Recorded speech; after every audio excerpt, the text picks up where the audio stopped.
세계은행이 올해 세계 경제 성장률 전망을 4.1%에서 3.2%로 하향 조정했습니다. 세계은행은 전쟁으로 인한 경제 위기 대응을 위해 향후 15개월간 1,700억 달러 규모의 금융 프로그램을 운영할 방침입니다. 바이든 행정부가 미국 내 인프라 건설에 미국산 철강 및 부품만 사용하도록 권고할 방침입니다.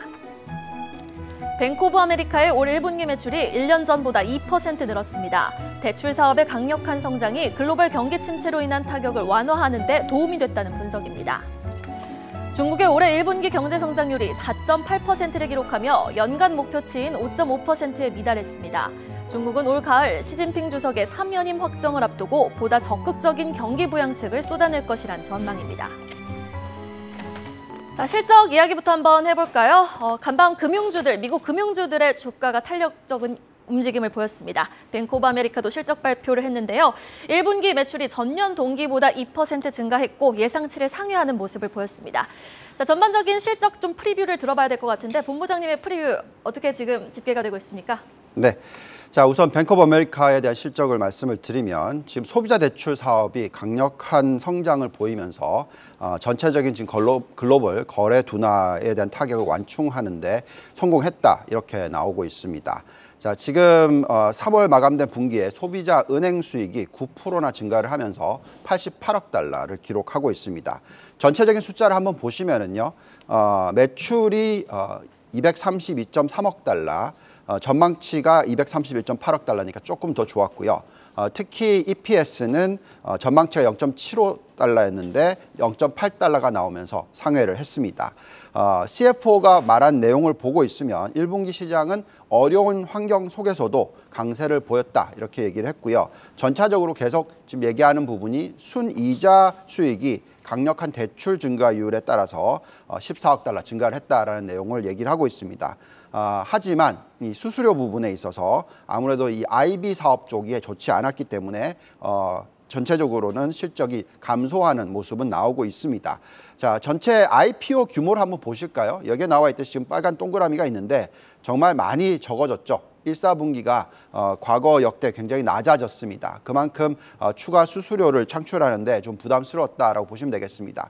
그렇지만 이걸 또 다른 면으로 보면은 그만큼 수급에 있어서 오히려 플러스적인 영향을 미칠 수도 있다. 증시에 대해서 그렇게 판단하는 것이 좋겠습니다. 전체적인 실적을 놓고 보면은요, 지금 S&P 500 중에서 7% 정도가 실적을 발표를 했는데 이 중에서 77%가 예측치보다 높은 EPS를 발표하고 있고요.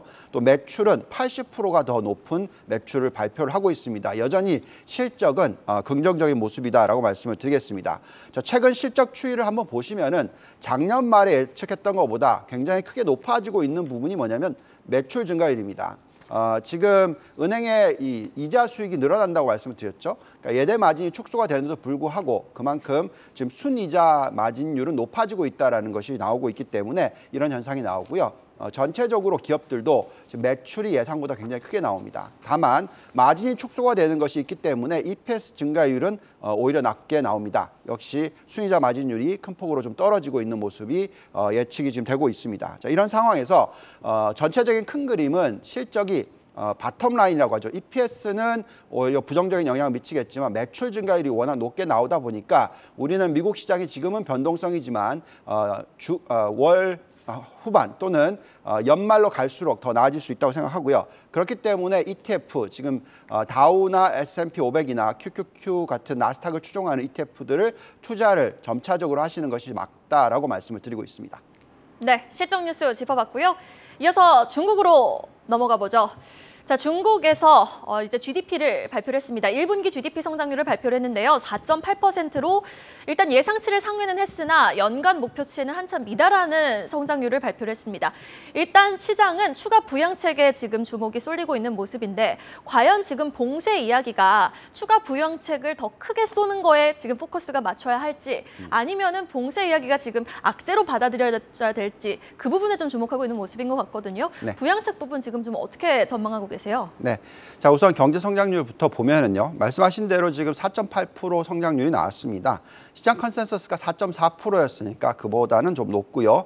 그 전 분기가 여기 나와 있듯이 4%였으니까 좀 올라가는 추세가 나오고 있습니다. 자, 이런 가운데서 지금 봉쇄가 일어나고 있죠. 그렇다 보니까 지금 코로나19 봉쇄 그리고 또 부동산 부분의 이 장기적인 침체 부분 또 우크라이나 전쟁의 불확실성 이런 부분들이 지금 다음 분기에는 오히려 성장률을 굉장히 많이 떨어뜨리지 않을까라는 걱정을 하게 됩니다. 그렇기 때문에 전체적으로 지금 실업률도 큰 폭으로 올라가고 있는 상황 아래에서 적극적인 부양 정책이 필요하다라는 말씀을 드리겠습니다. 지금 경제 성장률을 올해 목표치가 5.5%입니다. 그럼 아직 한참 미만이죠. 그렇기 때문에 성장률을 끌어올려야 된다라는 게 중요하겠고요. 그러려면 아무래도 정책적으로 부양책을 쓸 수밖에 없고 또 좀 더 적극적일 수밖에 없다라고 생각이 듭니다. 지난 주말에는 이런 뉴스가 나왔었죠. 대형은행들의 지준율을 0.25% 인하를 했다라고 나왔습니다. 근데 그 폭이 그렇게 크지는 않죠. 보시면 과거에 이렇게 급격하게 떨어뜨렸던 때가 있습니다. 이때 평균을 보시면 6%, 8% 수준이니까 제가 볼 때는 앞으로 추가적으로 더 인하를 해서 8% 수준까지는 충분히 떨어뜨릴 수 있다라고 판단하고 있습니다. 또 더 나아가서 지금 중국의 정부 부채 비율이 GDP의 70%밖에 되지 않으니까 연간 GDP 4% 이상의 재정을 써서 재정 적자 폭을 확대시키고 재정 정책을 쓸 수 있다라고 판단이 되는데 이렇게 했었을 때는 대부분 경쟁력이 있는 산업에 투자가 들어갑니다. 그 경쟁력 있는 산업이라고 하면 전기차와 전기차 부품이 되겠고요. 태양광과 신재생 에너지 활성화가 예상이 됩니다. 따라서 중국 기업에 투자를 할 때는 이런 업종에 투자하는 것이 중요하겠고요. 또 전체적인 업종으로 보더라도 지금 심천종합, 상해종합, 홍콩 H, CSI 300, A50 다 두 자릿수 이상의 상승 여력을 가지고 있다라고 나옵니다. 특히 심천종합지수의 상승 여력이 굉장히 높다라고 나오거든요. 그렇기 때문에 여기에 나와 있는 이 전체적인 상승 여력과 대표적인 이런 ETF들, 홍콩에 상장돼 있고 미국에 상장돼 있는 ETF들을 활용을 해서 중국에 대한 투자 비중을 글로벌 포트폴리오에 약 10에서 20% 정도 투자하는 것은 적절한 투자 전략이다라고 말씀을 드리겠습니다.